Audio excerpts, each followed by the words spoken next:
Harrison Butler. Have y'all, or Butker. Shout out to Harrison Butker. Have y'all ever heard of Harrison Butker? Harrison Butker is the Kansas City Chiefs kicker. Not really a big deal, right?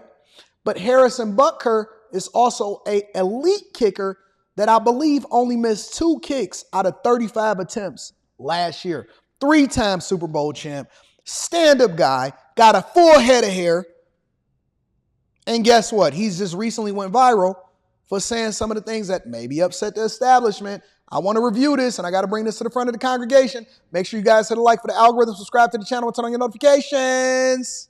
It began much like any other graduation speech.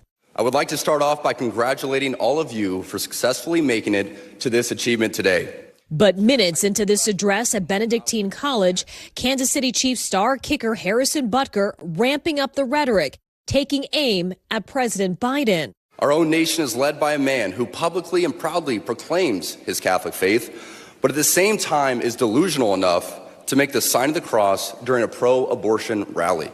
The 3-time Super Bowl champ, who has made his conservative Catholic beliefs known in previous speeches, then urging female graduates to embrace the title of homemaker. I think it is you, the women, who have had the most diabolical lies told to you. How many of you are sitting here now about to cross this stage and are thinking about all the promotions and titles you are going to get in your career? But I would venture to guess that the majority of you are most excited about your marriage and the children you will bring into this world. He said, listen.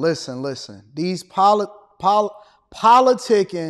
presidential candidates will sit there and talk about their Catholic faith while they'll have a whole party full of alphabet community members standing on the White House lawn, and they don't stand for nothing. Man, listen, you got to appreciate a man that stands for something that won't fall for anything. You got to appreciate a man that is stand for something, especially in the middle of a great career, and use his visibility in order to bring light to some issues that we dealing with within our community. He said, listen, it's okay to be a homemaker. It's okay. It's phenomenal it's okay being one of the good people that decide that want to, have more children and bring them into communities. He said, listen, your favorite president right now that's in office, he wear the cross, but he need to be crossed out. He said, it's okay for y'all to not be focused on your career and to live the soft girl era and dedicate yourself to pouring into and meeting and being the helpmeet for your husband. And people are mad. You would think this guy is going viral right now. You would think that this guy is one of the most evil people on the face of this earth. And people are so angry at what he said at Benedictine College, which is a Catholic college. Now, let me give you one of the caveats of this college. This college actually stands for something. And it's a small Catholic college, right?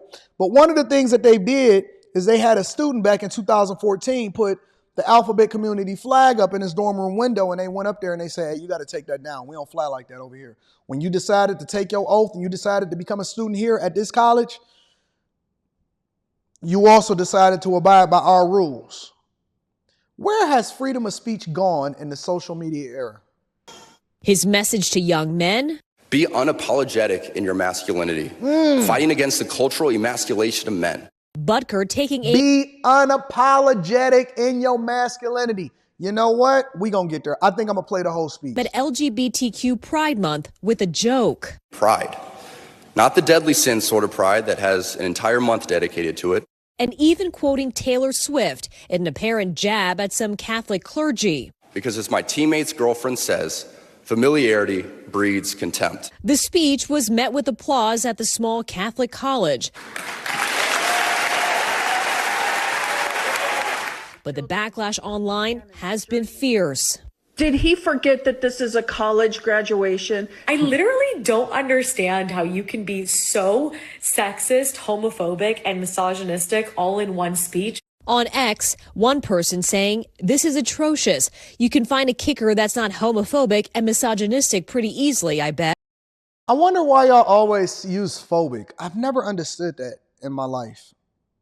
What makes people think that you fear them just because you don't agree with their lifestyle? And it doesn't mean that we want to remove your rights or your humanity, because one of the things, a lot of misconception about conservatives is that we stand for censorship. No, we are embracing of the First Amendment rights, the Second Amendment rights. We absolutely embrace the idea that there should be other people to voice their thoughts without fear of persecution or, being canceled.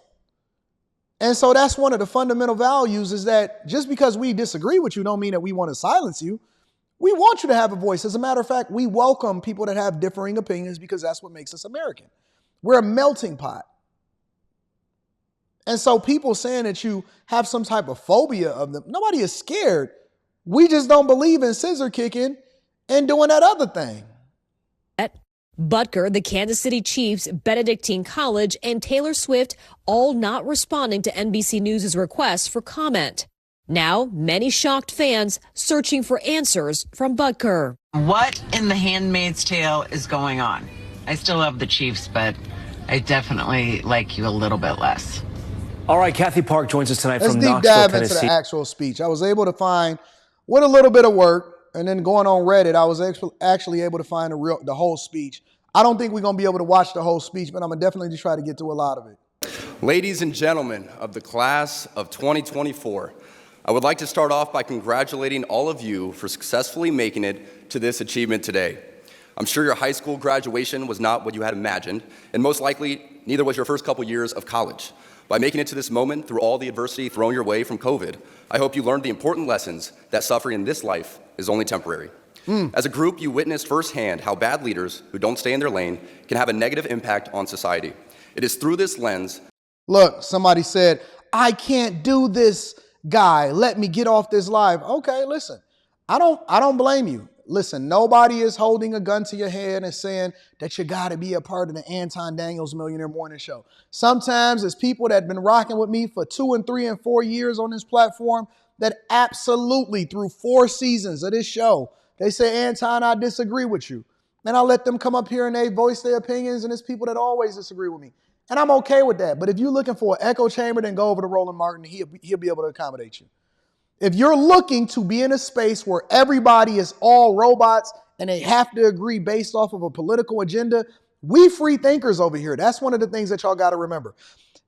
Everybody has a voice. As long as you're not disrespectful, we not tripping. Just don't announce it. Just leave. Don't announce it. Just leave. Hit a dislike for the algorithm and then walk out the door. I don't like it. If somebody got a difference of opinion than you, deal with it. It's called being an adult. Everybody don't look at things the same way. Sometimes you agree with me, sometimes you disagree with me, and all of it is cool, but we free thinkers over here. The only thing we understand is that it all comes back down to the bag, and we need to make sure that we got good character. But you never gonna bully me into thinking the way that you want to think, because I don't care if it's only 3 people watching. I'm going to say what I want to say when I want to say it, and that's the reason why it's called the Millionaire Morning Show and not the Dollar Millionaire Morning Show. Go and create the Dollar Millionaire Morning Show, or go run it over there to Roland Martin and all of the rest of these people that's been aligning with y'all agenda for so long. But it's over. People say what they want to say when they want to say it. And when I'm already rich, you really can't stop me. That I want to take stock of how we got to where we are and where we want to go as citizens and, yes, as Catholics. One last thing before I begin. I want to be sure to thank President Minnis and the board for their invitation to speak. When President Minnis first reached out a couple of months ago, I had originally said no. You see, last year I gave the commencement address at my alma mater, Georgia Tech, and I felt that one graduation speech was more than enough, especially for someone who isn't a professional speaker. But of course, President Minnis used his gift of persuasion and spoke to the many challenges you all faced throughout the COVID fiasco and how you missed out on so many milestones the rest of us older people have taken for granted. While COVID might have played a large role throughout your formative years, it is not unique. Bad policies and poor leadership have negatively impacted major life issues, things like abortion, IVF, surrogacy, euthanasia, as well as a growing support for degenerate cultural values in media, all stem from the pervasiveness of disorder. Our own nation is led by a man who publicly and proudly proclaims his Catholic faith, but at the same time is delusional enough to make the sign of the cross during a pro-abortion rally. He has been so vocal in his support for the murder of innocent babies that I'm sure to many people, it appears that you can be both Catholic and pro-choice. He is not alone.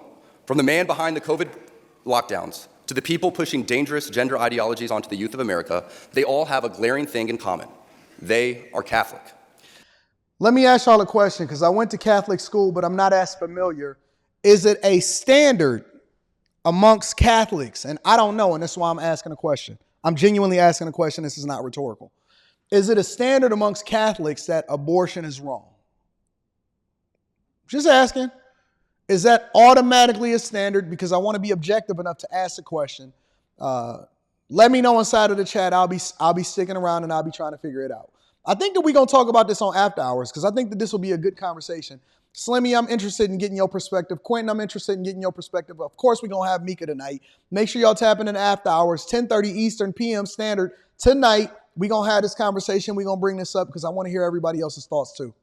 This is an important reminder that being Catholic alone doesn't cut it. These are the sorts of things we are told in polite society to not bring up. You know, the difficult and unpleasant things.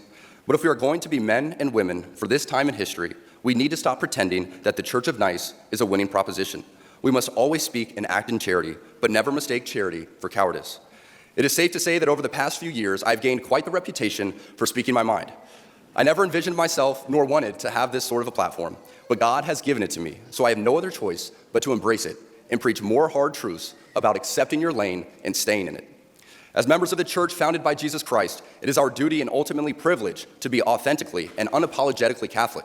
Don't be mistaken, even within the church, people in polite Catholic circles will try to persuade you to remain silent. There even was an award-winning film called Silence, made by a fellow Catholic, wherein one of the main characters, a Jesuit priest, abandoned the church and as an apostate, when he died is seen grasping a crucifix, quiet and unknown to anyone but God. You know what? You know what I'm going to do? I got a small video that's probably going to drop on this subject on the Anton Daniels channel.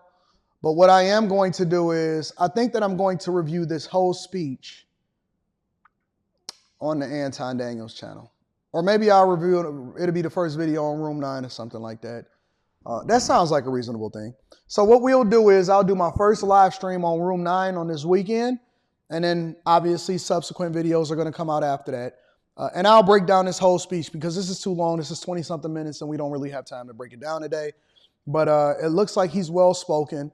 And I think that the bigger conversation that we should be having also on top of this is, why are people trying to remove him from being able to do his job as a kicker for the Kansas City Chiefs? A lot of y'all didn't even know this guy's name. Y'all never was checking for him. And most football players, y'all don't even know who they are because they wear helmets. And if you're not a Patrick Mahomes or, you're not a Russell Wilson and you out here saving Sierra's kids or something like that, then you would never know who this guy is in the first place. But why all of a sudden everybody want to remove him from his job? Why is that the go-to? Is that either A, they want to shut you up, B, they want to get you fired from your job, or both? A, they want to shut you up, or B, they want to get you fired from your job. I don't understand why that's the go-to. Why is that the default? Listen, I don't want anybody to lose the ability to be able to feed their family. I also want people to be able to stand in their truth. One thing that I would never do, ever, in my life is dox some people. Even the dude that called up yesterday, and so many people had already sent me every single piece of information that they can find about this guy, including where he worked and where he lives. And you know what I would reply to people when I would say, hey, leave that man alone. Don't call his job. Let him continue to do his little trucking job. Let him to be able to go out there and take care of his family. Because even though you may feel some type of way about me, I will never, ever advocate for or get you removed from your job unless it is a job that you elected from by the people. So if you are some form of a public servant, if you are a governor, if you are a president, if you are a mayor of a city and I disagree with you, then I can mount a rally that ultimately highlights why you're not good for the job because you work for me and you are a public servant. But if you work for a private entity and you went to school and all of that, that's the thing that I don't understand. Why is y'all default when y'all don't agree with somebody, especially on the liberal side, and it happens on the conservative side too if we just being objective. Why is the default automatically, I want to get you removed from your job and your ability to be able to kick a football needs to be removed? We didn't do that when it came to Colin Kaepernick. We didn't do that when it came to Black Lives Matters. So everybody can have a say or a voice in it as long as it's a voice that aligns with you. But the minute that you don't like somebody, you can like 99 things for him, but it could be the one thing that you don't like about him. By default, now you got to get them removed from their job. Well, I hope that this guy continues to win. I hope that he continues to kick a lot of field goals. I hope he continues to win a lot of Super Bowls. And he gives more speeches to small colleges that align more with the direction that he's going in. And he didn't even say anything about anybody negatively. He just said that it's okay for you to stand in your truth. And this is what the Catholic Church stands for. And I'm not even Catholic. We don't criticize Muslims when they do it. We don't criticize Buddhists when they do it. We don't criticize Jewish people when they do it. The only people that we criticize is people that we don't agree with that fit the narrative. And I said it the other day, and I'm going to stand on this tonight, and we're going to talk about it on After Hours. I said, listen, the guy told me, what was that, Tuesday? He said, Anton, black men are the most under attack. I said, no, it's white men. 100% it is white men. White men are the ones that y'all go after and y'all be like, hey, we got to get him removed from his job. He's toxic masculinity, all of this stuff. It is not cool right now to be a white man. I'll stand on that.